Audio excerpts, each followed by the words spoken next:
দৰ্শক বৰ্তমান আমি উপস্থিত আছো গুৱাহাটীৰ মণিৰাম দেৱান টেট ফেয়াৰ চেণ্টাৰত অনুষ্ঠিত হৈ থকা একুৱা এক্স নৰ্থ ইষ্ট 2026ৰ এখন বিপণীত আৰু এই বিপণীখন এটা FPCৰ এখন বিপণী লখিমপুৰ জিলাৰ ইয়াতে দুগৰাকী বাইদেৱে বিপণীখন লগাইছে। আমি তেওঁলোকৰ পৰা তেওঁলোকে কেনেকুৱা ধৰণৰ সামগ্ৰী আছে বা তেওঁলোকে এই সামগ্ৰীবিলাক কেনেকৈ প্ৰস্তুত কৰিছে, তেওঁলোকে FPCটো কেনেকুৱা ধৰণৰ কাম কৰা হয়, এই ধৰণৰ কিছুমান কথা আমি পাতিবলৈ চেষ্টা কৰিম। বাইদেউ, মই প্ৰথমে আপোনাৰ নামটো জানিব বিচাৰিম।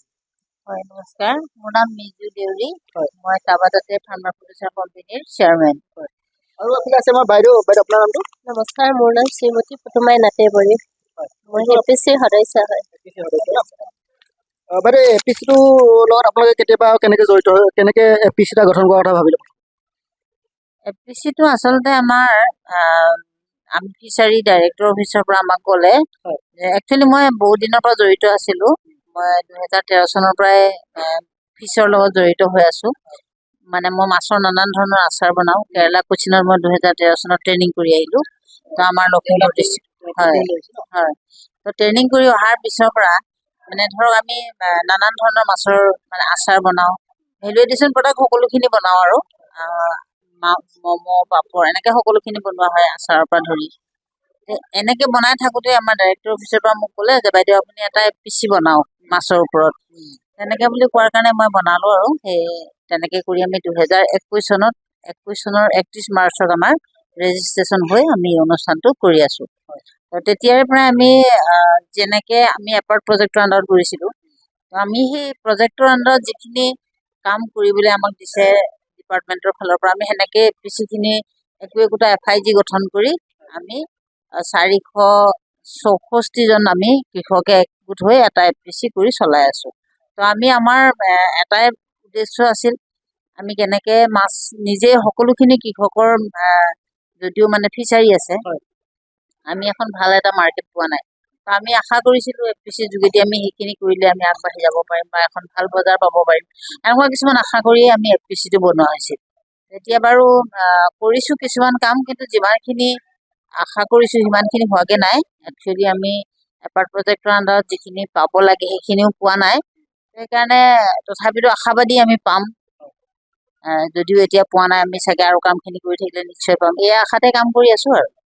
বাইদেউ, আপোনালোকে এতিয়া আমি দেখিছো এইটো শুকান মাছ নহয় জানো, শুকান মাছৰ মানে যিটো আমাৰ গুৰি, এইটো কি বুলি কয়, নামচিং, আমাৰ যিটো আমাৰ মিচিংসকলৰ যিটো মিচিং বা দেউৰী বিলাকৰ হেৰি হিচাপত শুকতি বা নামচিং এনেকে কোৱা হয়, কিন্তু ৰিয়েলি আমি এইটো মাছৰ যিটো আমি কেৰেলা কোচিনত ট্ৰেইনিং কৰি আহিছো, সেই ট্ৰেইনিঙৰ যিটো আমি হেৰি কৰিছিলো ক্লাছত যিটো আমি পাইছো, সেই ভেলু এডিশ্যন প্ৰডাক্ট বনোৱাত আমি এইটো এটা চাটনি হিচাপে ব্যৱহাৰ কৰা হয়। আৰু আমি বহুতখিনি ইয়াৰ বেলেগ বেলেগ প্ৰডাক্ট আছে। ধৰক আমি ফিছ পাউডাৰ বনাব পাৰিম, তাৰপিছতে ধৰক এটা আচাৰো বনাব পাৰি। আমাৰ আচাৰখিনি প্ৰায় শেষেই হৈছে, আৰু ফিছ বল, ফিছ কাট, ফিছ ম'ম' এনেকে চববোৰ বনাব পাৰি মাছৰ পৰা। তেনেকে প্ৰডাক্ট বনাই আছো। আজিও আমি বনাইছিলো, সেইখিনি প্ৰায় শেষেই হৈছে বাৰু। সেইখিনি ড্ৰাই ফিছ বনাইছো। তাৰপিছত আমি পৰম্পৰাগত যেনেকৈ আমি মাছ জুইত শুকুৱাও বা আমি ৰ'দত দি শুকুৱাও, তেনেকে শুকুৱাইছে নে কিবা অন্য? জুইত দি শুকুৱাইছো। একচুৱেলি মই আমাৰ ফিচাৰী ৰহা কলেজৰ পৰা এটা হেৰি পাইছিলো, ড্ৰায়াৰ মেচিন এটা পাইছিলো। সেই মেচিনৰ যোগেদি আমি আগতে কৰিছিলো, মাজতে মেচিনটো অলপ এতিয়া বেয়া হৈ আছে কাৰণে যেনিবা আমি এইটো স্মক সম্পূৰ্ণ জুই দি আমি শুকান কৰি আছো। এই জুইতে কৰা হয়। মানে যিটো আপোনালোকৰ যিটো ড্ৰাই মেচিন আছে, ড্ৰাই মেচিনত মানে কোৱালিটিটো ভাল হয় নে আমাৰ জুইত দিলে কোৱালিটি বেছি ভাল? একচুৱেলি ড্ৰাই মেচিনৰ কোৱালিটি আৰু জুইৰ কোৱালিটিটো ভাল বেয়া বুলি ক'ব নাযাওঁ, কিন্তু মানে সোৱাদটো মানে জুইটো বেছি ভাল হয়। দেখিবলৈ ধুনীয়া হয়, দেখিবলৈ ধুনীয়া হ'ব পাৰে, চফিতকে থাকে, কিন্তু সোৱাদটো যিমান আহিব লাগে জুই সমান নাহে তাৰমানে, সেনেকুৱা আৰু। তথাপিতো এইটো মাৰ্কেটত ধৰক বজাৰ এখন ধৰিবলৈ গ'লে মানুহে অলপমান জুইত দিয়াৰ পিছত ৰংটো চাই কিছুমানে টান পাই ল'বলৈ, কিন্তু সেই তেনেকে আমি যেনিবা ড্ৰায়াৰ মেচিনৰ যোগেদি যদি শুকান কৰি লওঁ বা ড্ৰাই কৰি লওঁ, সেইটো মাছ আকৌ মানুহখনে দেখিবলৈ ধুনীয়া বুলি ল'ব বিচাৰে, সেইটো খায়ো ভাল পায়। ইমানো বেয়া নহয়, ভালেই, কিন্তু ধৰক আমি কোৱালিটিটো মেইনটেইন কৰিবলৈ গ'লে মানে সেয়া দুইটা চাইডে চাব লগা হয়। কিন্তু ড্ৰায়াৰ মেচিনত কৰিলে মানে আমাৰ মানুহখিনি কি, জেনেৰেলি আমি যিখিনি মানুহে শুকান মাছ চবেইতো নাখায়, যিখিনি মানুহে শুকান মাছ খায় তাহাঁতে ড্ৰায়াৰ কৰাতকে বেছিকে মানে জুইত কৰাটো বেছি ভাল পায়। আৰু জুইত কৰাটো ভাল পালে কি হ'ব, কিছুমানে এতিয়া সামাজিক দৃষ্টিত চাবলৈ গ'লে আমি ধৰক ড্ৰায়াৰত কৰিলে মানে অলপমান চফা হৈ থাকে, দেখিবলৈ ধুনীয়া হয়। সেয়েহে আমি সেই ড্ৰায়াৰত কৰাটোৱে বেছিকে মানে চলে আৰু মাৰ্কেটত, সেইটো আৰু। বাইদেউ আপোনালোকে যিবিলাক এতিয়া ধৰক বিভিন্ন ধৰণৰ মাছৰ কিছুমান বস্তু প্ৰডাক্ট বনাইছে ন, আইটেম বনাইছে, এইবিলাক বজাৰখন কেনেকে পাইছে বা মানুহে আদৰি লৈছেনে? হয়, আদৰি লৈছে। এইবাৰ আমি গুৱাহাটীলৈ ফাৰ্ষ্ট আহিছো। ফাৰ্ষ্ট আহি আমি ভালে পাইছো, কম চেলিং হলেও এতিয়া জোখত গৈছে। হয়তো আজি ফাৰ্ষ্টটো আজি মানুহবিলাক নাই হোৱা, কাইলৈ হয়তো যাব পাৰে। আৰু গাঁৱত বিক্ৰী কেনেকুৱা হয়? গাঁৱত ভালেই হয়, আমি নিজে প্ৰডাক্ট কৰি আনো, নিজে মাৰ্কেটত বেচো, দোকানত বেচো, ওচৰ বজাৰ আছে, এনেকে নিজে লৈ যাওঁ। আৰু দোকান সমাৰ বিলাকতো দি দিয়ে নেকি? দি দিওঁ। নিজৰ দোকান আছে আমাৰ, নিজৰ দোকানতো দিছো। এতিয়া আপোনালোকে যিটো এপিচিৰ অফিচ আছে তাতে বনাই নে নিজৰ ঘৰুৱা তাতে কৰিছো। আপুনি ধৰক য'ত যেনেকে সুবিধা হয়, যেনিবা সকলোৱে কেতিয়াবা সময় দিব নোৱাৰে, অফিচত আমাৰ যিটো ৰুম আছে বা অফিচ ঘৰ যিটো আছে তাত আহি সকলোৱে বনাবলৈ কিছুমানে সুবিধা সুযোগ নহয়, অকমান দূৰো হয়। সেয়েহে সকলোৱে সেইটো সুবিধা নাপায়। আৰু আমি সেইটো বেয়াও নাপাওঁ, যিহেতু সদস্যসকলৰ মাছখিনি যদি ঘৰতে তেওঁলোকে সময় উলিয়াই পেলাই মিলাই মেলি ৰদাই থব পাৰে বা ড্ৰাই কৰিব পাৰে বা প্ৰডাক্টটো বনাব পাৰে, তেনেকেই তেওঁলোকে এপিচিৰ এজ এ শ্বেয়াৰ হোল্ডাৰ হিচাপে সেনেকে যদি কৰি গ'লে তেওঁবিলাকৰ সুবিধা অনুপাতে আমি সেইটো বেয়া নাপাওঁ, আমি ভালেই পাওঁ। খালি আমি প্ৰডাক্টটো যেনিবা কেনেকে মানে আমাৰ নিজৰ প্ৰডাক্টখিনি আমি মাৰ্কেটিং কৰি ভালকে ডেভেলপ কৰিব পাৰো বা প্ৰফিট কৰিব পাৰো, সেয়াই ভাল পাওঁ। কোনোবা এজন সদস্যই ঘৰতে তেওঁ মাছখিনি মানে মাছৰ পৰা বিভিন্ন ধৰণৰ ধৰক আচাৰ বনালে, ধৰি লওক শুকানত বনালে, কিছুমানে গুড়ি বনালে, সেইবিলাক মানে এপিচিত আনি এপিচি থ্ৰুৱেদি বিক্ৰী কৰা হয়। আমি আচলতে এপিচিটোৰ যোগেদি যথেষ্টখিনি ৰাজহুৱাকে ডাঙৰ এখন বজাৰ পাওঁ, আৰু সেয়েহে আমি সেনেকে কৰি আছো। এতিয়া আপোনাৰ ঘৰতে যদি এপিচিটো নহ'লহেঁতেন, আপুনি এতিয়া এইটো মাছ বনাইছে, এইটো মাছ নি পিনে বজাৰত গৈ এইটো উলিয়ালে কাষ্টমাৰ আহিব, যদি এখিনি সৰহকে যদি গোটেইখিনি মানুহ একলগ হৈ বা তেনেকে সেইটো উদ্দেশ্যত নহয় জানো? আচলতে এপিচিটোত আমি এপিচি খোলাৰ উদ্দেশ্যটো যদি সুধিব বিচাৰে, এপিচিটো খোলাৰ উদ্দেশ্যটো আছিলে সকলো কৃষক একগোট হৈ যিকোনো কৰিব নোৱাৰা কাম নাই, আৰু সেই একগোট বা একতা হলে মানে আমি বহুতখিনি নানান ধৰণৰ ডাঙৰ কামো কৰিব পাৰি। সেই উদ্দেশ্যতে ভাল এখন বজাৰো পাব পাৰি বুলি আমি কামখিনি কৰা। এতিয়া সেই যিটো উদ্দেশ্য, ৰ'ব কথা পাতি আছো, এতিয়া আপোনাৰ যিটো উদ্দেশ্য আছিলে আপোনালোকৰ, সেই উদ্দেশ্যটো সফল হৈছে বা সেই তেনেকুৱা হৈ উঠিছে? হয়, আমি বেয়া হোৱা নাই। আমাৰ যেনেকে উদ্দেশ্য লক্ষ্য আমি তেনেকে আগবাঢ়ি গৈ আছো, আৰু যথেষ্টখিনি আমি ভাল এখন বজাৰেই পাইছো। আমি একচুৱেলি আমাৰ লোকেল জিপিৰো সৰু সৰু বজাৰ থাকে, চ' আমাৰ দেওবাৰৰ বজাৰ থাকে, বুধবাৰৰ বজাৰ থাকে, আমি এনেকুৱা বজাৰবিলাকতো নিজেই আমি আমাৰ ষ্টল দি মানে দোকানখন দি আমাৰ মাৰ্কেটত আমাৰ প্ৰডাক্টখিনি উলিয়াই বিক্ৰী কৰি আছো।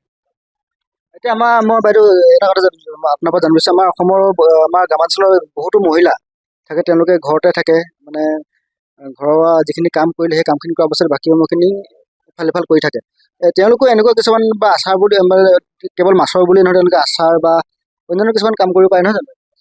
একচুৱেলি মহিলাসকল স্বাৱলম্বী হ'বৰ কাৰণে বহুতখিনি কৰিব পৰা ৰাস্তা আছে। আমি ঘৰতে বহি কিছুমানে তাঁত বোৱা কথাখিনিও কামখিনি কৰিব পাৰে, আৰু আমি কিছুমানে হাতৰ চিলাইৰ পৰা ধৰি যিকোনো কামো কৰিব পাৰে। তো তাৰ উপৰিও আমি মহিলা বুলি একচুৱেলি মই মহিলাসকলক ক'ব বিচাৰোঁ, ময়ো এগৰাকী বিধৱা মহিলা হয়, তো মই মানে কেতিয়াও নেভাবোঁ যে মই এই কামটো কৰিব নোৱাৰোঁ। আমি জীয়াই থাকিবৰ কাৰণে জীৱনটো সংগ্ৰামৰ মাজত যাব লাগিব। আমি সেই সংগ্ৰামখিনি কৰি যাওঁতে কাৰো কথা মানে ভাবিব নালাগিব, আমি কামখিনি কৰি কেনেকে ছাকচেছ হওঁ, আমাৰ পৰিয়ালটো কেনেকে আমি ভালকে চলিব পাৰোঁ, বা আমি কেনেকে সমাজত এজন ভাল মানে স্বাৱলম্বী মানুহ হিচাপে নিজকে প্ৰতিষ্ঠা কৰিব পাৰোঁ বা দেখাব পাৰোঁ, সেইখিনি কৰিবলৈ গ'লে আমি নোৱাৰো শব্দটো আঁতৰাই থব লাগিব, 1 নম্বৰ। 2 নম্বৰ কথা হৈছে কি, মানুহখিনি কোনোবাই যদি কাৰোবাৰ সমালোচনা কৰে সেই কথাখিনি গুৰুত্ব দিব নালাগিব। আৰু এটা কথা হৈছে কি, কাম কৰিলেহে মানুহে সেই কামৰ ফলাফল এটা পায়, যদি নকৰে তাৰনো ফল এটা কেনেকে পাম? যদি মই একো এটা পুলি নুৰুৱে, সেই পুলিটো গুটিটো ক'ব লাগিব, ক'ৰ পৰা ফলটো দিব? সেই তেনেকুৱা এটা কাৰ্য হয়, আমি কামখিনি সেনেকে কৰি যাব লাগিব। তো আমি এতিয়া যিখিনি কাম কৰোঁ, এতিয়া ধৰক মই মহিলা হিচাপে মই বহি থকা নাই, পুৰুষসকলে যিবোৰ কৰে কাম, ধৰক ডলা চালনী বনোৱাৰ পৰা ধৰি আৰু ঘৰখনৰ অনেকখিনি কামৰ পৰা ধৰি খৰি মই নিজে খৰি ফালো কুঠাৰ দি মই মানে কি হয় ভাবোঁ কেতিয়াবা যে মই এনেকে যদি বহি থাকোঁ গাটোত বেছিকে দুৰ্বল হ'ব এনেকুৱা এটা মনলৈ ভাবি মই খৰি চৰি ফলাৰ পৰা ধৰি পথাৰত মানে আলি দিয়াৰ পৰা ধৰি চববোৰ কামেই কৰোঁ আৰু নকৰা কাম চাগে মোৰ নায়েই মই সেনেকে সকলোখিনি কাম কৰোঁ আমি মাছৰ আচাৰ মাছৰ এই সকলোখিনি প্ৰডাক্ট বনোৱাৰ উপৰিও মেটেকাৰ পৰা আমি বেগ বনাওঁ সেই কামটো কৰে ন মেটেকাৰ বেগ বনোৱাৰ পৰা ধৰি ফেনাইল বনোৱা চক পেঞ্চিল বনোৱা নানান ধৰণৰ কাম কৰোঁ মানে আপোনালোকৰ এলপিচিটো থয় আৰু এইবিলাক সেইখিনি চববোৰ কৰোঁ ধূপ চুপ বনাওঁ আমি তো আমাৰ যিখিনি মানুহে যিটো কাম কৰি ভাল পায় সেনেকেই যাতে আগবাঢ়ি যাব পাৰি তো সকলোখিনি মানুহকে মই সেই সকলোখিনি শিক্ষা বা সকলোখিনি প্ৰশিক্ষণ দি মানুহখিনিক স্বাৱলম্বী কৰাৰ উদ্দেশ্য লৈ একেলগে এফপিচিটো কৰি আমি আগবাঢ়ি গৈ আছোঁ খুব ভাল কথা বাইদেউ ভাল লাগিছে আপোনাৰ লগত কথা পাতি মই বাইদেউৰ পৰা এটা কথা জানিব বিচাৰিম আপুনি এফপিচিলৈ জড়িত নোহোৱা আগতে বা এনেকুৱা কাম কাজৰ লগত জড়িত আছিলেনে নাছিলে আগতে বাৰু বাইদেৱে আমাক শিকাইছিলে বাইদেৱে শিকাইছে বাইদেউ শিকোৱাৰ কাৰণে আমি বাইদেউ শিকাৰ লগে লগে আমি ঘৰত নিজে প্ৰডাক্ট কৰি নিজে ঘৰতে বেছি লৈছোঁ আৰু এতিয়া মানে কিবা টকা পইচালে অকণ পৰিৱৰ্তন আহিছে নেকি কিবা এটা পাইছেনে? পৰিৱৰ্তন পোৱাৰ কাৰণেতো লাহে লাহে আহি আছো হয়। এনেকে লাহে লাহে আহি আৰু বাইদেউক মই বনাই মেলি পঠিয়াই দিওঁ চাওক বাইদেউ মই এনেকে বনাই আছো বোলে তেতিয়া বাইদেউ ভাল লাগিছে তই কৰি থাক তই মোৰ লগত যাব লাগিব ওলাব লাগিব সাহস দিয়াৰ কাৰণে মই বাইদেউৰ লগত একে ওলাই আহিছো হয় দৰ্শকসকল ভাল লাগিল বাইদেউ দুগৰাকী বাইদেউ খুব ধুনীয়া ধুনীয়া কথা ক'লে আমি আমাৰ যিসকল মহিলা আছে তেওঁলোকেও এই বাইদেউহঁতক অনুকৰণ কৰি বা তেওঁলোকক দেখি আগবাঢ়ি যাব পাৰে আৰু সম্ভৱ আপোনালোকে কোনোবা যদি আপোনাৰ ওচৰ পাজৰে যদি কোনোবা যদি শিকিব বিচাৰে আপোনালোকে শিকাব পাৰে নহয় জানো হয় মই ট্ৰেইনিং মানে কি মই আমাৰ লখিমপুৰ জিলাৰ আইআইৰ পৰা মই 15টা চেণ্টাৰত এতিয়া ট্ৰেইনাৰ মাষ্টাৰ হিচাপে মই ক্লাছ দি থাকোঁ আৰু তাৰোপৰি মই বেলেগ বেলেগ ডিষ্ট্ৰিক্ট যেনে আমাৰ গহপুৰ তেজপুৰ বিশ্বনাথ চাৰিআলি ইফালে একেবাৰে দৰংলৈকে দিছোঁ মঙলদৈলৈকে এইফালে ডিব্ৰুগড় মাজুলীৰ পৰা ধৰি একেবাৰে শিৱসাগৰ তিনিচুকীয়ালৈকে দিছোঁ মই এনেকে সকলোখিনি মাছৰ প্ৰডাক্টৰ যিয়ে যিটো বিচাৰে তেনেকে দিয়া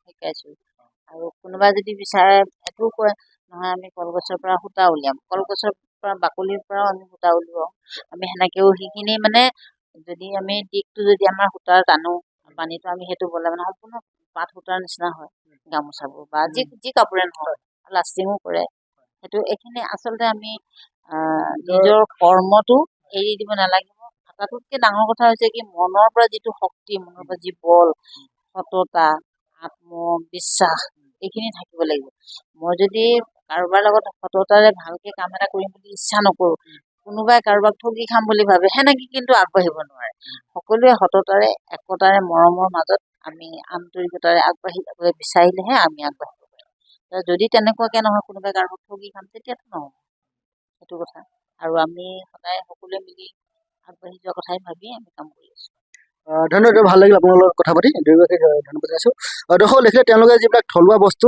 ধৰক আমাৰ মেটেকা কঁঠালৰ ঘৰতে পৰি থকা বস্তু বা এইবিলাক আম বগৰী বা মাছ এইবিলাক ঘৰৰ মানে থলুৱা বস্তুবিলাকক তেওঁলোকে বজাৰমুখী কৰি তোলাৰ যি চেষ্টা চলাইছে সেই চেষ্টা তেওঁলোক ভোট জলকীয়া এইবিলাক বাঁহৰ গাজৰ বা বাঁহৰ গাজৰ আচাৰ বনাইছে এনেকুৱা মানে যিবিলাক থলুৱা বস্তুবিলাক আছে সেই থলুৱা বস্তুবিলাককে তেওঁলোকে সাৱটি লৈ সেইখিনিকে তেওঁলোকে বজাৰমুখী কৰি স্বাৱলম্বনৰ চেষ্টা চলাই আছে আমি আশা কৰিম তেওঁলোকে সেই যি আশা লৈ আগবাঢ়ি আহিছে সেই আশাত এদিন উপনীত হওক